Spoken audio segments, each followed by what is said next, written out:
It's been a year since Advocate Terry Motau released his report on widespread looting at VBS Mutual Bank, but no arrests have been made. Numerous municipalities and many schemes were the losers during what's been known as the Great Bank Heist, as billions were siphoned out of it. To date, many of the officials implicated, including mayors and councillors, have not been punished or were simply redeployed to other positions. Municipal IQ economist Heese joins us now to discuss this. Karen, very good morning to you. Tell us more about your findings into VBS and the ramifications of it. Good morning, Jane, and to your viewers. For us, the concern is that, understandably, I think like all South Africans, it's a year on, and there's very little to show. I think we need to understand at the criminal level the Hawks are proceeding with a different report, with a different investigation from that was conducted at a financial level, and that process is taking place, there's sequestrations. What concerns us is at the local government level, there's really been impunity. There were a few suspensions, a few resignations, but many of those suspensions, the individuals are on full pay, the disciplinary processes haven't taken place, and where there have been resignations, there have been golden handshakes, people have taken new positions in local government. So essentially for us, there's really an incentive issue. There was clearly malfeasance. National Treasury made it absolutely clear that what was happening was wrong.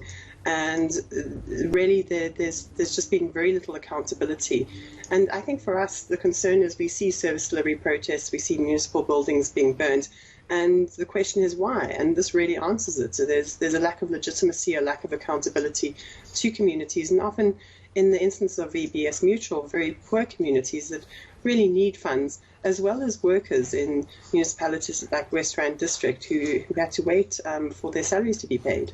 And those who are responsible have often been rehabilitated. That rehabilitation clearly hasn't worked. I mean, does the government, the ANC, really believe that rehabilitation works? I mean, why not just fire them? What's the problem there? I think the problem really is that they're different messages. So at the national level, when the report came out, there was a very clear line: we need to address this, we need to take action, there needs to be consequences. At the provincial and the regional level, there was another story. It was there's an opportunity for rehabilitation. The word rehabilitation, for me, is complicated. I think, first you need to be less opaque. You need to understand what was the nature of the problem. If somebody essentially took a bribe, should there be rehabilitation involved, or should that person not hold public office? So I think for many in local government, the frustration is that rehabilitation is just a very broad term without understanding the internal dynamics.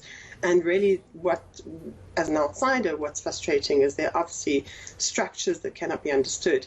For professionals in municipalities, this means it's a very difficult environment to work in. You don't know what you're up against, you don't know what structures are at play, they're political structures, and we're trying to professionalize local government, have the right people in the right roles.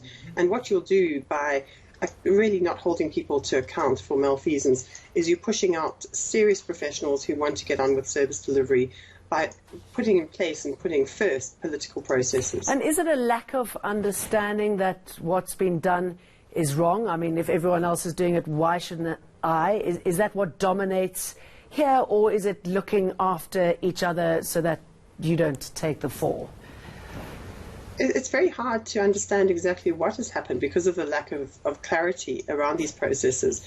And I think what was seen a few weeks ago when a parliamentary delegation went to Toyondo and tried to hold hearings with the public is that very few people attended. There's a culture of fear, and there have been assassinations of SAMWU members. So, it really looks like a group of self-interested individuals protecting each other. I don't know what the ethical explanation is for it, but it is really in the criminal domain. So, I mean, here we are now. We know what needs to be done to crack it. It doesn't seem that the will is there. So what happens now? I think as the public, we need to start showing political will. I think the parliamentary hearing did shine light on some of the problems that are happening at the regional and provincial level. And we need to, as a country, as a nation, start putting pressure on provincial and regional structures and demanding explanations, and also start asking where those officials who've been redeployed, where they've gone, and what the consequences were for their action if they're just starting off with a clean slate. Because obviously from a moral point of view and economic, it's devastating. It's profoundly devastating. The communities that were affected are grant reliant, so the money that was intended to provide free basic services, they're not receiving those. And municipalities are likely to be last in line. Unfortunately, very few of the municipalities that were affected have made claims on VBS Mutual, so that money is essentially lost. But for us, the concern is really the institutional one and what it means for professionalism and accountability in local government. Corinne, thank you.